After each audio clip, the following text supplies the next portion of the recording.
So there's no doubt that over the past couple years, personalization and customization options inside of Call of Duty has been very big. So big in fact that it's bled from multiplayer over into the campaign and even into zombies through the form of weapon kits, and this has even affected the Pack-a-Punch machine over the course of Black Ops 3 and even Infinite Warfare's DLC lifecycle. We've seen Pack-a-Punch camos become flashier and more eye-catching. So I thought what we would do here today is count down my top 5 personal favorite Pack-a-Punch camos inside of Infinite Warfare. Now, we're counting both packed once and double pack, and there's really no rhyme or reason to this list. It's just the way that I personally like the way the camos look. Now, before we jump straight into this, let me know down in the comment section below, what is your favorite or top 5 Pack-a-Punch camos inside of Infinite Warfare? I'm genuinely curious. I want to know exactly which you guys prefer and why. But anyways, coming in at number 5, I think I'd have to give this one to Shell and Shuffle packed once. Ultimately, I feel like Shell and Shuffle is the type of camos that you just forget about. I personally had to play this map to remember exactly what they were, but I think I'd still have to give it to Shell and Shuffle packed once because it was the first camo inside of this game that was fully animated. Yes, inside of Raven Redwoods we did have camos that more or less glow, but that was it. They just flashed and got brighter every couple of seconds, and that was it. They really didn't move. They were just glowing. And even though I'm not much of the fan of the color orange, and the camo was wacky, very similar to the map was, I feel like that was the point. The camo captured the point of the map very perfectly, and I feel like that's why that deserves the number 5 spot, even though ultimately it's still pretty forgettable. But coming in at number 4, we have the double Pack-a-Punch camo inside of Zombies in Spaceland. Now this was going to be higher up on the list, but the more I thought about it, the more I liked the other camos a bit better, and ever since the missing key glitch on this map, I've ultimately stayed away from it, and as a result, the other camos and the other maps have kind of grown more on me. But similar to Shell and Shuffle, I feel like both the packed once and double Pack-a-Punch camos inside of Zombies in Spaceland fits the theme of the map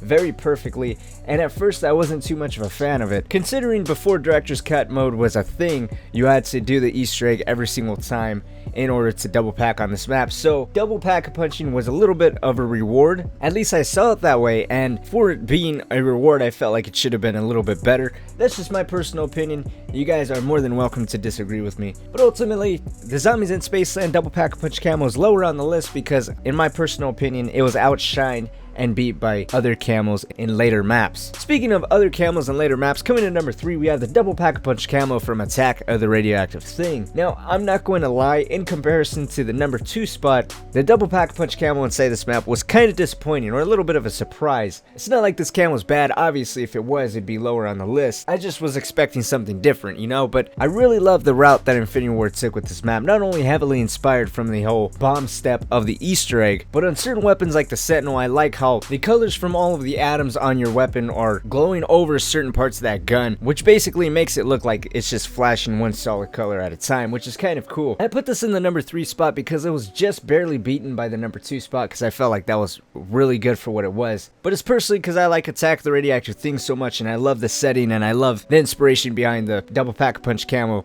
as to why I put this at the number 3 spot. But coming in at number 2, we have the first Pack-a-Punch camo inside Attack the Radioactive Thing. I think hands down this is the best first Pack-a-Punch camo inside of Infinite Warfare. Of course, stuff like this is subjective, so you guys don't have to agree with me, but I'm curious to know what is your favorite first packed camo. And I like the one inside of Attack so much because it reminds me a lot of the slime camo that you can only get out of supply drops. But whereas the slime camo to me felt kind of lazy and it was just thrown all over your gun, I feel like this was executed a little better, and I just like it better. It feels a little cleaner. Now, the reason I put this at the number 2 spot, besides the fact that it reminds me of the slime camo, is I personally feel like it's the best first Pack-a-Punch camo inside the entire game. You may argue and say Shallen's a little better, but personally I feel like this is a little better. You know, this camo also reminds me a lot of the new Gore camo that was just added to the Halloween hack this week. The only difference is Gore's red. It's a little more flamboyant too. It's a little eye-popping or eye-catching. And it's red, and then it has white specks thrown all over it to kind of simulate sunlight, I guess. Versus this is green, a little darker, and it's got the simulation of waves or it moving inside of. But nonetheless, This is hands down my favorite first Pack-a-Punch camo inside of Infinite Warfare, and that's why I put this at the number 2 spot. So coming in at number 1, I don't really think this has to be given any real explanation, but my favorite Pack-a-Punch camo inside of the entire Infinite Warfare game is the double Pack-a-Punch camo inside the Beast from Beyond. I feel like Infinity Ward nailed it with this camo. This is my favorite one, and fun fact, there's actually a camo that you can get out of supply drops called Charged Up. It's the same exact camo as a double pack camo from Beast from Beyond.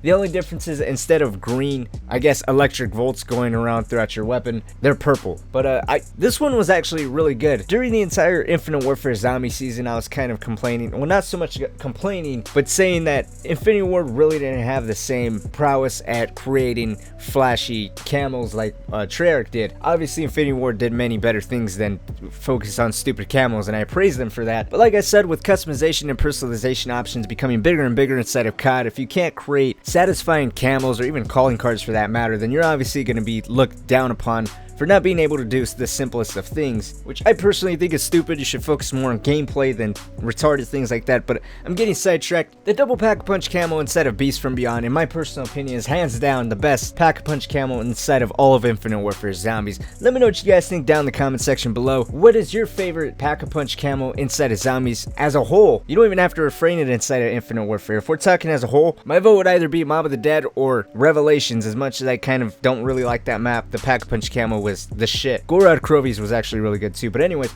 my name is Cynic. Thank you guys so much for watching and stopping by. Hopefully you guys did enjoy. If you did, don't forget to drop a like as well as subscribe if you guys are brand new. But like always, guys, I'll see you all later.